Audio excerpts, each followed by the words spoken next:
We also face rival powers, Russia and China.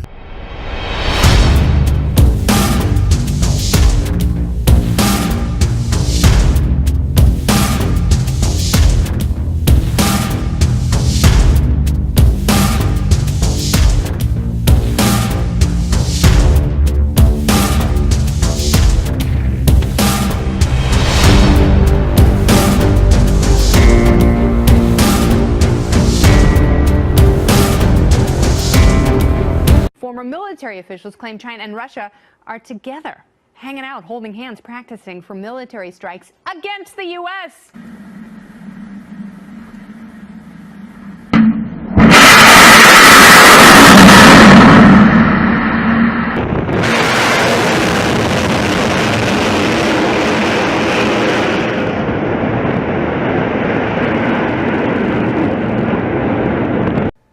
And over in the U.S., Defense Secretary James Mattis says the best way for America to avoid war is if its troops are, quote, ready to go.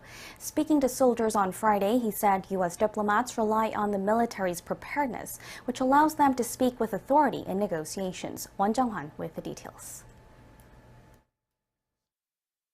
Storm clouds are gathering over the Korean peninsula, U.S. Defense Secretary Jim Mattis said on Friday. Mattis was speaking to soldiers and airmen at the 82nd Airborne Division's Hall of Heroes in North Carolina as part of his holiday tour of bases to greet troops.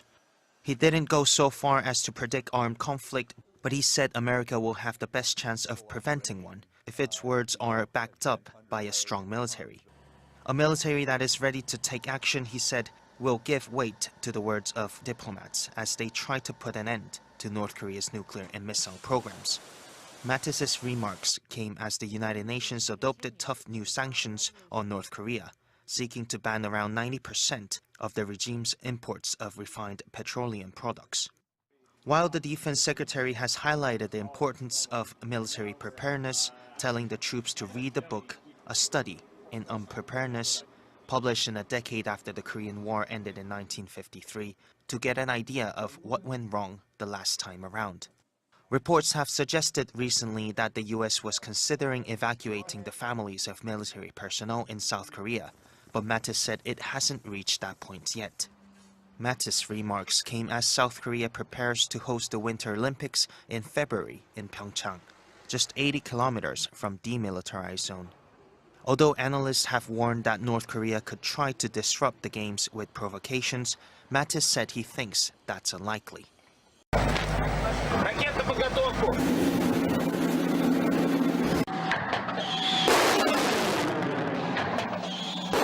400 surface-to-air missile system. It can hit low-flying targets, which are harder to intercept, at a range of 400 kilometers.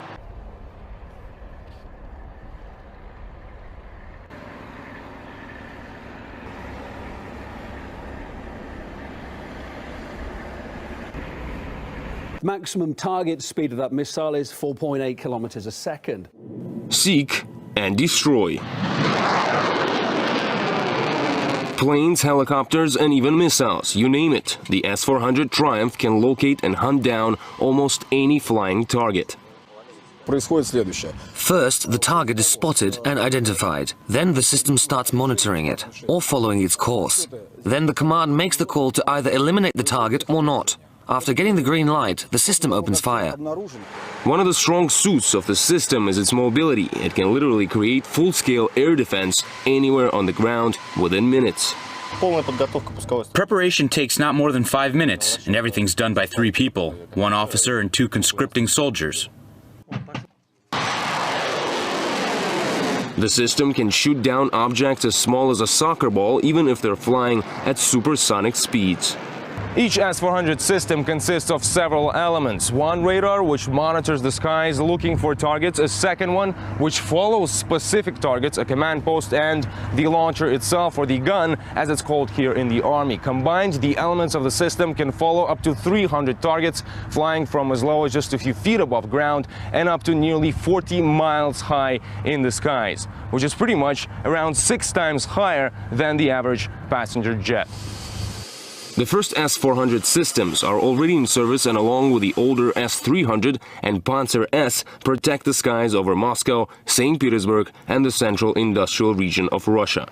It is planned that the S-400 will completely replace the S-300. Its production has already been ended.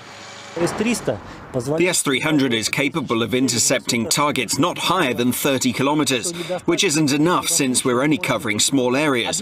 But when the altitude capacity is raised, we can protect larger territories. Analysts say recent conflicts have shown how vital it is to have reliable defense, not only from threats from the skies, but from space also. And this is what the S-400 was designed to do. It can locate targets nearly 600 kilometers away and has a firing range of up to 400 kilometers. That's around 5 times more than its Western analog, the Patriot. There are no plans for exporting it just yet, giving Russia a chance for an unprecedented advantage against any threat from the skies for at least the next 20 years.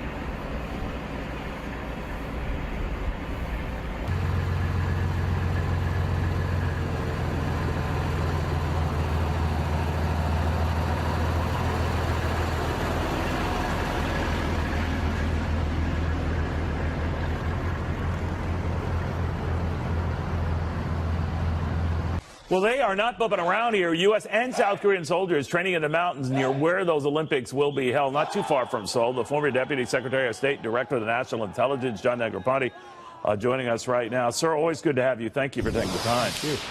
You know, I'm increasingly wondering whether there will be an Olympics. I guess it depends on the next missile test or what we do in response or what the North Koreans do after that. But what do you think? Well, I think this is not the time to flinch. I think we really need to go forward with these. I think the South Koreans are very capable of taking effective security measures, and we give them our full support in that. We've been drilling with them and getting ready, and I think that we can count on a safe Olympic Games, and if there is some kind of effort to disturb the Games, I'm sure they'll handle that situation very well. What do we do in the event the North Koreans up the missile testing, though, especially right before the February start of these? Well, I mean, this is a very serious situation, and hopefully some kind of result will come from the efforts to pressure North Korea to abandon its program, or at least come to the negotiating table. I know there's a lot of diplomatic activity going on behind the scenes. I know there are efforts to enlist the support of the People's Republic of China. I think this is there's no silver bullet here, no easy solutions. You know, I wonder, though, yesterday when President Trump had his America First national security speech, laid out our strategy, one of the things he said of China was that it was a strategic competitor. Ambassador said it's pursuing policies of economic aggression that's aimed at weakening the U.S., and by association, Russia isn't much better. Whatever your individual thoughts on that, are we surprised then when China responds the remarks are reckless and irrational, and probably they're, at least verbally, less inclined to help us on this? What do you think? Well, I think it's a bit of a dilemma on both sides. I think China has engaged in some behavior that is harmful to us, particularly in the economic realm, trade, protection of intellectual property, and so forth. On the other hand, the question of the Korean Peninsula has been something that the United States and China have consulted upon quite consistently for the past 25 years. And to the best of my understanding, that still continues. So I would hope, notwithstanding some of the rhetoric that is going on, that this will be an area of continued cooperation. I believe it's certainly in our mutual interest to do that. Yeah, it would seem to be. You know, Ambassador, I'd be curious what you think would be deemed an act of war. I don't want to sound simplistic here, but a lot of people said we shoot down the next missile, or taking it to the next level, we shoot down the bases from which these missiles are launched, if that were to occur. Now, I guess it depends on what your definition of an act of war is, but either would be deemed an act of war, would it not? Well, I think the problem is that the more you contemplate a military approach to this matter, the more horrific or horrendous the outcome would appear to be, because there's probably no way, if it does come to blows, of avoiding some kind of retaliation by North Korea against South Korea, since the city of Seoul is so vulnerable to even conventional artillery attacks from the north. So I think once you go down the road of a military approach to these things, the going could get very rough. You know, the fear seems to be that anything economically we've tried, sir, has failed. Any promises we've tried to exact out of the Chinese have not come to fruition. Maybe behind the scenes that's just not true. But that there's constant cynicism expressed within the Trump White House that the Chinese are even approaching doing anything substantive to rein North Korea in. Do you agree with that? Well, ultimately, I think we and the Chinese have got to try to come to some agreement about what kind of Korean peninsula we want to see, and then put it in some kind of a context. I think the Chinese have some concerns that if this is subjected to some kind of random occurrences, that we could end up with U.S. troops on the Yalu River or with North Korean refugees flooding into China. Those are the kinds of things they don't want to see. The only way I can see of avoiding that is for us and them to engage in intense diplomacy about the outcome that we want on the peninsula, and then work together along with our allies in Japan and South Korea to achieving that. I think it can be done, but it's a tough row to hoe. It's the toughest problem that's come along in a long time.